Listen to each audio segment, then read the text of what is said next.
What'd y'all work on this past week? Well, obviously we wanted to recover first. We had a couple of days off, and then we got back into the mix, did some fitness work early, and some more stuff within the shapes that we play, and then more stuff to go.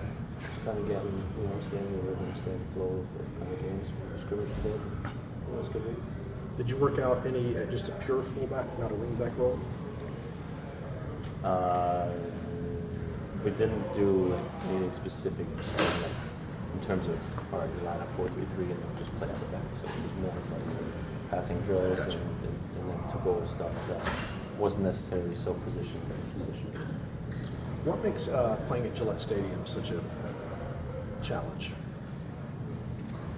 I've played there once now. I mean, last year it was really cold as well. But it was. I actually don't mind it, to be honest with you. I mean, I thought it was going to be much worse than what it actually was. I actually think they did a decent job with obviously putting the commercial signs around it, around the field to kind of make it look a little tighter than what it actually is. But we'll see how it is. Did we play Wednesday night last year? It was a midweek, yeah. Midweek, so it was like the end of that stretch. Yeah, I mean they do a decent job of kind of trying to make it look as close and as good of an environment as it can be. But then at the end of the day, it's a turf field that's meant for football. Not for soccer, and there's obviously last year there were a lot of lines on there. Hopefully not on there this year. And then we'll see how many people show up. In a big stadium like that, kind of, if 10,000 show up, it doesn't really look like 10,000. How long did it take y'all to kind of get past the officiating VAR use in the last game? I mean, we had a couple of days off. I know I kind of just tried and stay away from the game a bit and take those rest days when you get them, but then obviously I got back to it and kind of rewatched the game and kind of just deal with it. I think it's just you can't change it anymore, so you got to move on. Obviously you look at it again and then you see what's happening. But like I said, you got to move on. You got to learn from it and react better to it. I think in certain situations, and then just take those pointers and then go to the next game. Jeff, a couple days ago was saying that it seems like a lot of those controversial calls are going against you guys. How are you kind of learning to deal with that in the game and not, lose sight of the game? Yeah, you just got to deal with it. There's no real secret to it. You just got to be there and then kind of be like, all right, we got to be bigger than this. You can't change this, and you got to move on and play the game. I know it's kind of looked like we've gotten some more calls against us than not, but I remember last year I feel like more of those VAR decisions went our way. So I think over the course of the season it'll balance out. It's a long season, so it'll always balance out the calls for you and the calls against you, I think, and that's where we just gotta control what we can control and then move on from there. New England was a team that not a lot of people thought too highly of before the season, but they're in sixth place, and Brad has them playing well. What do they do well? Well, Brad put them together as a team. They're a spectacular team. I think that's first and foremost their biggest quality, I think. And then he has them believe in a system that works for them with the high press. Very intense, trying to keep the opponent in the opponent's half and not let them come too deep, and that works for them. The high press is something that seems to have not caused y'all problems, but you kind of had a little bit of difficulty in getting out of the back. Why is that? Well, it's just, we're trying to play out the back, and when teams are intense and they go at you, sometimes just a missed pass by like a couple of yards can kind of throw you off out of the press. So you have to be really, really sharp on those specific days.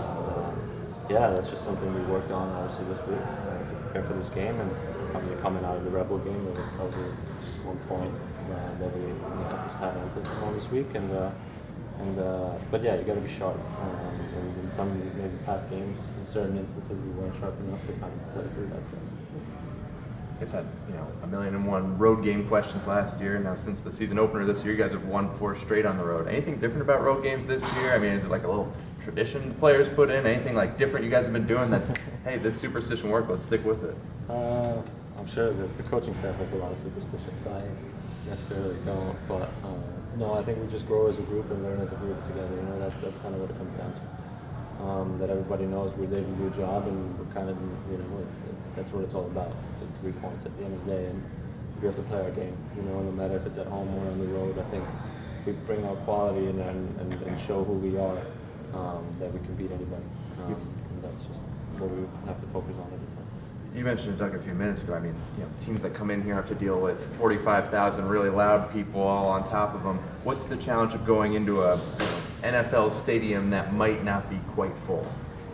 It might be a bit tougher, than going into a full stadium that the energy is really, really high. But yeah, like I said, we have to be the 11 or 18 guys that make the trip. We have to be together, be a team, and kind of just stay within ourselves, and then grind over result. Why is it tougher to play in a maybe empty stadium than one that is full? Is it depth perception? What is it? No, it's just the energy. Just the energy level. I think in the stadium, you obviously as a player, you're kind of easier to get up for the big games. For the ones that are in front of the big crowd. All those things. But like I said, we're professionals, so we have to deal with everything. So it's a thing of performing on the day and coming together as a team and sticking to the 18 because we got to bring the energy at the end of the day. Did you go to any of those games when you were at Providence? Yeah, I went to a couple of them. Okay. So you've been My a first part of the MLS game 10,000. was, my first MLS game I saw was, I think, Rams against Orlando. What did the atmosphere strike you as, just as a fan? I actually thought it was alright back then as well. Like I said, I imagined worse and I've heard worse from people. So it's really, it was alright. It was my fiance's first game as well. Oh yeah. So it was fun, just to get the atmosphere and get a feel for it for the first time. All-Star balloting are the ballots out now? Any plans to do some self-promotion or promotions for the team to get some votes and be able to play on your home field? I hope to play well tomorrow. I think that's all the promotion I'll do. Well, what would it mean, though, for you and the guys to get some of your fellow players, yourself included, out there to represent MLS on that big of a stage? It means a lot. Obviously, you kind of want to balance those kind of games that don't really mean anything with the important games, within the club. But it's just, it would be a big honor to be an all-star for me, and I think for everybody else here. I know some of the guys experienced it last year, and I hope some of the guys will experience it this year.